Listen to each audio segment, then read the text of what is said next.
Oke, bismillahirrahmanirrahim. Assalamualaikum warahmatullahi wabarakatuh. Saya bakal jelasin soal latar belakang masalah atau latar belakang penelitian, nanti disingkat LBM-nya selanjutnya. Kerangkanya ada setidaknya ada 8 poin, ada isu umum, variabel utama, urgensi variabel utama, fokus kajian variabel utama, studi awal, variabel kedua, asumsi teoritis, sama rumusan masalah ya. Oke, yang pertama, yang dijelasin adalah isu umum dari fokus topik kalian, gitu ya. Biasanya isinya 1 sampai 3 paragraf. Ini bakal ngebahas isu yang terjadi di masyarakat umum terkait variabel utama itu. Sumbernya bisa macam-macam, bisa dari berita media massa, data statistik, ataupun hasil survei, gitu ya. Kita kasih contoh sekarang bullying misalnya. Kalau misalkan bullying itu, kalau ada berita dari media massa, berarti kita cari tahu kejadian-kejadian bullying yang terjadi di sekitar kita di Indonesia misalkan. Ada di daerah X bullyingnya gini, dan seterusnya. Kalau data statistik mungkin kita bisa lihat dari website pemerintah, misalkan dari data Pemprov Jabar di Jawa Barat pada tahun ini terjadi 10.000 kasus bullying misalkan kayak gitu. Atau hasil survei contohnya bisa dari kayak Kumparan atau Tirto atau misalkan Pew Research dan lain-lain.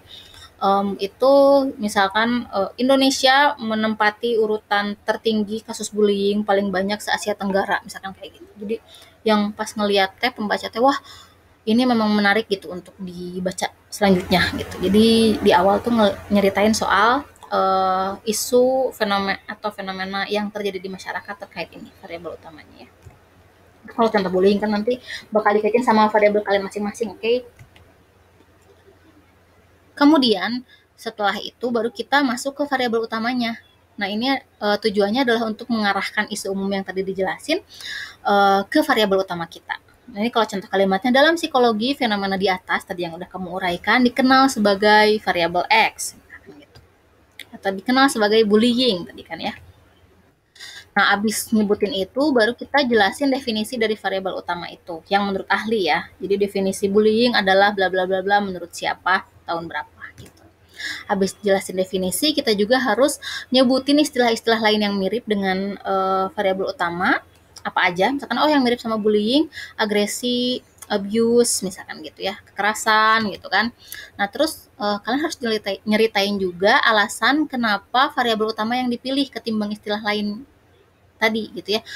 Misalkan kalau agresi dan kekerasan itu lebih umum sifatnya, sedangkan penelitian ini akan fokus pada kekerasan yang dilakukan oleh teman sebaya, sehingga istilah bullying itu lebih relevan untuk jadi fokusnya. Gitu. Oke. Kemudian setelah kita jelasin variabel utama, kita perlu jelasin juga sepenting apa sih variabel utama kita teh gitu ya. Caranya bisa dengan nyebutin akibat negatif dari variabel utama itu, misalkan kalau bullyingnya tinggi, maka bisa berdampak pada peningkatan depresi pada anak gitu misalkan, atau jadi tingkat bunuh dirinya meningkat dan sebagainya. Itu tapi harus berdasarkan sumber juga ya, nggak bisa ngawang-ngawang, oke? Atau kita juga bisa nyebutin manfaat positifnya, misalkan kalau bullying rendah anak akan lebih bahagia misalkan gitu, atau misalkan ya tergantung nanti kalian mau lihat perspektifnya dari mana gitu ya. Selanjutnya yang menjadi fokus kajian variabel utama kalian itu mau yang mana nih gitu kan. Nanti kan ada macam-macam tuh yang udah di mapping ya, ada faktor, dampak, dan lain sebagainya. Apakah mau fokus ke prediktornya atau faktor-faktor yang mempengaruhi terhadap bullying, atau mau fokus dampak dari bullying, atau mau fokus sama hal-hal apa saja yang berkaitan dengan bullying gitu. Nanti harus pilih salah satu karena nggak mungkin semuanya kita kaji kan ya. Oke, ceritanya kalau udah nentuin nih, sekarang saya contohnya bakal ngambil prediktor. Jadi peneliti yang dikasih contoh di sini adalah fokus pada faktor-faktor yang mempengaruhi bullying apa saja gitu ya. Nah, lanjut kita ke poin selanjutnya. Poin selanjutnya adalah sebentar. Oke. Nah, kalau udah fokus sama faktor yang mempengaruhi, jangan lupa kita perlu mengklasifikasikannya juga. Misalkan gini, ada faktor internal dan eksternal yang mempengaruhi bullying. Nanti jadi sebutin aja hasil literatur review kalian di sini, rangkumannya aja sekitar 1 sampai 3 paragraf lagi. Faktor internalnya diantaranya adalah misalkan regulasi emosi gitu ya. menurut siapa, dan kepribadian menurut siapa gitu. Itu baru 2, bisa jadi lebih banyak kan. Dan faktor eksternal yang mempengaruhi bullying diantaranya pola asuh orang tua misalkan, atau pengaruh dari teman sebaya, sumbernya siapa gitu. Jadi sebutin semua faktor yang mempengaruhi bullying kalau fokusnya adalah prediktor gitu ya. Dan seterusnya ya, kalau misalkan dampak berarti fokusnya ngejelasin dampak, kalau hubungan berarti fokusnya ngejelasin hubungan. Nanti tergantung kalian mau fokusnya yang mana gitu. Oke, setelah jelasin tadi faktor-faktor yang mempengaruhi bullying, masuklah kita ke studi awal. Jadi pas studi awal kita nanya ke lapangan itu adalah tadi apa saja yang menyebabkan bullying, apa saja yang mempengaruhi bullying gitu kan. Tujuannya adalah untuk mendukung argumentasi pemilihan variabel berikutnya nanti gitu ya.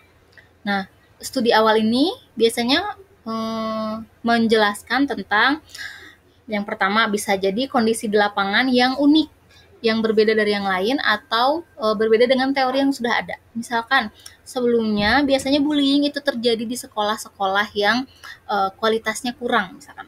Tetapi di kota X misalkan, di kota X bullying itu terjadi di sekolah yang reputasinya bagus gitu. Nah, itu kan berbeda dengan teori misalkan. Nah, itu menarik untuk diteliti. Atau misalkan unik ya. Contohnya kalau unik bullying misalkan, oh bullying di orang Sunda misalkan bakal berbeda dengan bullying di orang Jawa gitu. Contohnya gitu ya. Dan yang lainnya masih pasti ada yang lebih unik-unik lagi meren ya. Nah, untuk mempertimbangkan variabel kedua itu kita bisa lihat dari jawaban mayoritas hasil studi awal. Jadi pas kita nanya nih kan ya, apa saja yang mempengaruhi bullying? Terus jawaban mayoritasnya adalah pengaruh dari teman sebaya. Nah, jadi variabel keduanya adalah kemungkinan akan seputar pengaruh dari teman sebaya itu kan, guys. Gitu. Sehingga kita akan bisa menentukan variabel keduanya. Fungsinya adalah mengarahkan hasil studi awal tadi untuk memilih variabel selanjutnya. Kalau di kalimatnya hasil dari studi awal yang menyebutkan bahwa teman sebaya banyak yang mengajak bullying sehingga mereka melakukan bullying juga, yang biasa disebut sebagai peer attachment atau konformitas atau peer relations misalkan gitu ya. Jadi fokusnya variabel keduanya peer attachment misalnya di sini contohnya ya. Oke. Kita jelaskan juga definisinya nanti teh. Peer attachment adalah bla bla bla bla bla menurut ahli siapa yang mau kita pakai. Setelah menjelaskan definisi variabel kedua, kita perlu jelasin argumentasi teoritisnya untuk mendukung hasil studi awal tadi gitu kan, sama mendukung argumentasi kenapa kita milih variabel itu. Jadi ada 2 hal yang bisa mendukung pemilihan variabel selanjutnya, itu adalah yang pertama hasil studi awal, yang kedua adalah hasil studi sebelumnya. Jadi kita bisa sebutin hasil studi sebelumnya yang membahas soal hubungan antara atau interaksi antara variabel utama dan variabel kedua. Kalau di sini variabel X dan Y menyebutkan bahwa ada hubungan, atau misalkan menyebutkan bahwa ada pengaruh, atau malah lebih lucu lagi, lebih bagus kalau misalkan ada inkonsistensi. Misalkan ada 2 studi yang bilang ada hubungan antara X dan Y, ada 2 studi yang bilang enggak gitu. Nah, itu bisa jadi landasan yang bagus buat kita melakukan penelitian ini, mengulang penelitian ini gitu kan ya. Oke. Kalau belum ada studi sebelumnya tentang kedua variabel tersebut, bisa dilihat dari variabel yang mirip tadi kan. Misalkan kalau misalkan bullying sama peer attachment itu kalian udah nyari seubuk-ubuk di Google dan di seluruh dunia akhirat ini nggak ada, ya udah cari yang mirip tadi. Misalkan agresi atau abuse, berarti cari apakah abuse itu berhubungan sama peer attachment. Udah ada nggak studi sebelumnya? Itu bisa jadi backup juga buat ngedukung argumentasi teoritis kita. Oke? Kemudian pola ini bakal berulang ketika kalian nambah variabel lagi. Kalau kalian, aku variabelnya mau 3 misalkan gitu. Nah, jadi kalau variabel ketiganya sama, tadi alurnya dari yang awal itu, studi awal lagi. Dalam status studi awal tuh bisa jadi jawaban dominan tuh nggak mesti 1, bisa jadi ada 2 atau lebih gitu ya. Jawaban dominan yang kedua adalah menurut mereka karena orang tua mereka di rumah juga melakukan kekerasan gitu, jawabannya misalkan di studi awalnya gitu kan. Malah dipencet.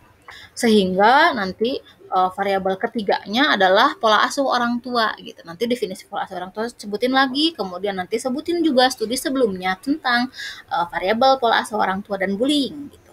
Terus ditutup dengan kalau misalkan variabel lebih dari 2 berarti ada studi-studi sebelumnya yang ngebahas ketiga variabel itu gitu kan.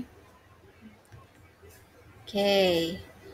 Sehingga berdasarkan uraian di atas, peneliti akan meneliti tentang pengaruh pola asuh orang tua dan peer attachment terhadap bullying. Gitu contohnya. Jadi ditutup dengan kalimat rumusan masalah kalian. Atau biasanya judul sih kalau di skripsi atau proposal ya. Begitu. Oke. Untuk latar belakang masalah sekian dulu. Jika ada yang ingin ditanyakan bisa lewat forum diskusi. Dan untuk tugas pertamanya bakal dari poin 1 sampai poin 4 aja untuk di minggu depan, oke? Karena studi awal baru akan dijelaskan di minggu depan insya Allah. Terima kasih semuanya. Assalamualaikum warahmatullahi wabarakatuh.